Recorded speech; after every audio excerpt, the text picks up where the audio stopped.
So for this one, we want to go into that mythical world of backshots. Beautiful backshots. They are. They are Can't not use vital them, mate. for me, aren't they? Can't not use them. Yes. Other than when I'm fishing shallow and slightly overshotted. Yes. So but it is. Every single rig on the bottom, people have different opinions, but you and me are both the same, aren't you? We have to have. I can't fish a rig without a backshot. No, 100%. Even like proper coming through the water nice and slow fishing off the bottom, you know, in the winter for like silvers and that, I've got to use backshots because you're just stiffening, stabilising everything up. The increase or the improved presentation on every single rig, don't they? So, but Jamie, we're a little bit different with where we position them and how we deal with them, aren't we? We are. I do it right and you do it wrong. No, no. You make me sick, man. But it's probably true, folks, to be fair. Right, I'll get my wrong rig out now, folks, just to demonstrate, and then you can position them right. Don't go too much. So we're going to go on to our boxes and show, because there are definitely two different ways, aren't there? Definitely. But say basically what your backshots are doing, it is the biggest thing for me is it gets rid of that horrible piece of line that floats on top of the water, the line in between your float and your pole. It can work like a little flipping parachute, can't it? On bad days, it can blow your rig all over the place. You can see it there, getting on the float top, Rick. I mean, that's only like a 0.15 diameter. It's this bit here. Yes, that horrible little loop that comes out your eye.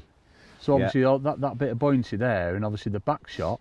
But as I say, I'll talk you a lovely lot through why I do mine a little bit different to Jay's later on. He'll be like, "What are you doing, Andrew? It's wrong." But we're all different, aren't we? Yes. It's not wrong. It's you use yours in a different way. Don't backtrack now, mate. You've said it. Rich isn't editing. You've said it all. So basically, backshot. There's so many different variables of it for my way, but obviously not for Jamie's way.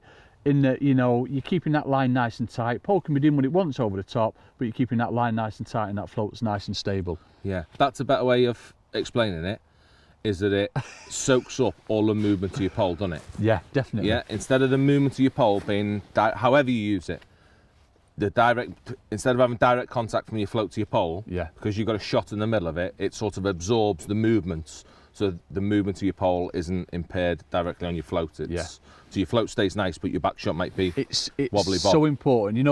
We talked about before, when you're lining up with a blade of grass, if you've got any amount of side wind or anything like that, you go and think, right, I need to go a longer bit of line pole tip to float, then your pole might be over here somewhere, but it's still blowing and it's going to be taking your float offline. Whereas if you can have your back shots and your pole over the top, pole can be doing what it wants. I'll just demonstrate it there, and it's keeping your float in position. That's the most importance with them, isn't it? Yeah, definitely. But there's a few little sexy things that you can do with them that improve things even better. And you take the mick out of that as well, don't you? What's that bit of fluff doing on your line, Andrew? We'll show them in a minute. So we're going to nip to our pegs. Andrew should go through his first. So am I allowed, am I? What? Show you how not to do it, and then you're going to show these lovely lot how to do it. Yeah, the improved version. But no, it's joking aside. Show them why you do things. Yeah. And then for me, it's they help it pull and create me curve. But we'll show them that in a minute. It's interesting, isn't it? But as I say, that's why fishing. That's why we keep going. We've all got our own thought process, and I'm right and he's wrong, but it's the other way around. He's right and I'm wrong. It's not. That was just being Being nasty again, weren't you? I wasn't. I used to like you, Jamie. So I love you. But yeah, go on, let's have a talk through backshots and why they make an improvement for us. Okay, you lovely lot. So we've just done the talky bit. Now is the instructional bit. Now, the reason why Jamie takes the mick out of me is because, if you can get zoomed in on that. You zoomed in, Rich? Is that little bit of white fluff. It's not actually fluff, folks, that Jamie will tell you otherwise. It's actually my backshot. Now, always thinking me, the reason I Tipex the backshots out white is because it's dark water. I don't want to be giving myself false bites. Now, if the water's sort of like, your white, your silver colour, you don't need to Tipex them out white, because shots as they are, they're dark anyway, so you can see them. But that's why I Tipex them out white, so I can see them in that dark water, so I know where they are all the time. Now, what we're going to go through now, Rich is going to expertly zoom in when I get in place fishing, is whereabouts I have the shots.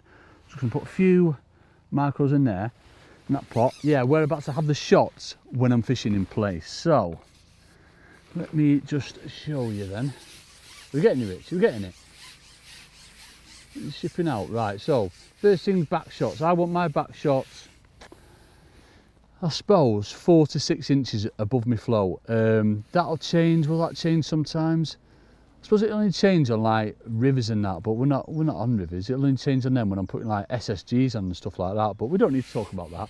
So on your typical commercials, it's always going to be 4 to 6 inches above your float, and it's always going to be 2 to 4 number 8s. I've never found the need to use any more than that. You'll also see, just let me expertly sneak these micros in right on my marker. You'll expertly see as well that I'm positioned right on a float. So there we go. So that's my pellet right in my bait. Right, so backshot wise, because there's no wind today, or if there's a slight wind actually going left to right, so you see I've got my backshots positioned on the left hand side of my float. Now, where a lot of anglers, in my opinion, make the mistake is they're sinking them backshots, and that's causing your float to come down a little bit, but that's your first point of contact. You're striking against them backshots down there first. And the reason I like to have my backshots out of the water is that it's keeping the line tight from my float to my backshot. So when I get a bite, it's registered on your backshots first. In fact, quite often you'll see your backshots sort of like twitch when you get that bite, when you get them fast bites off sort of like carp F1s, but I use them for everything. And that's why I like to have them slightly out of the water. I'll never have them under the water, and that's another reason why I'll Tipp-Ex them out wide so I can see where they are all the time. Now, stability wise, you can't beat using backshots. If I didn't have them backshots you see we've got a slight wind blowing left to right. What would happen is I'd have to have my pole low to the side of my float, so that it stops my float going through, but you're still going to get a slight degree of wobble on it. Whereas when you got the backshots on, you can see the angle of my pole. I'm directly over my float, so when I get a bite, I'm straight into the fish. If I miss a bite, it's because I'm looking at camera, folks, I promise, or it's a liner. So yeah, I can change the angle all the time. You know, if I feel my float slightly drifting out, I can bring my pole over that side. So I've got that presentation all the time, and I'm maintaining that tight line. Oh, there we go. She saw that bite then straight away, and that's the beauty of it. You saw that float dinks, and I was straight into it. The actual backshot's quivered a little bit, so it's striking itself against that backshot. Jay, I'm going to smash you up in challenge today, man. Mate, I'm going to smash you up. I've gone on best peg, haven't I? But that, you've seen it in one there, folks, you know what I mean? And don't get me wrong, you're going to miss bites because it's the way these fish are. The fast biting fish, carp and F1s and roach and hide and stuff like that. But it's just keeping that line tight from your float to your backshots all the time, so you're in direct contact. I just want to talk a little bit, I'll just get this fish in. I want to talk a little bit more about the length of line as well, which is important. We can get this F1 in nice and quick. You miss it, mate? Liner? Come on, you F1s. Right, so he's in.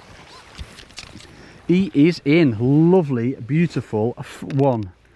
Right in that top lip. So, whilst Rich is still there, positioned, I want to talk you through.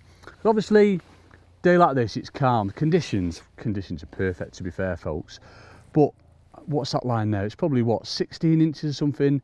To be fair, I'll never ever come any shorter than that. There's absolutely no need in the world to come shorter than that when you're using backshots.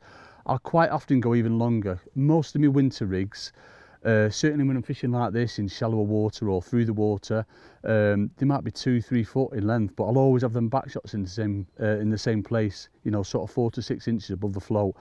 The reason I'll have a longer line pole tip to float, again, is all to do with the wind. It can be doing what it wants over the top of that pole, but it's keeping your float rooted in the same spot all the time. Honestly, folks, if you've not tried backshots, you've got to get on them.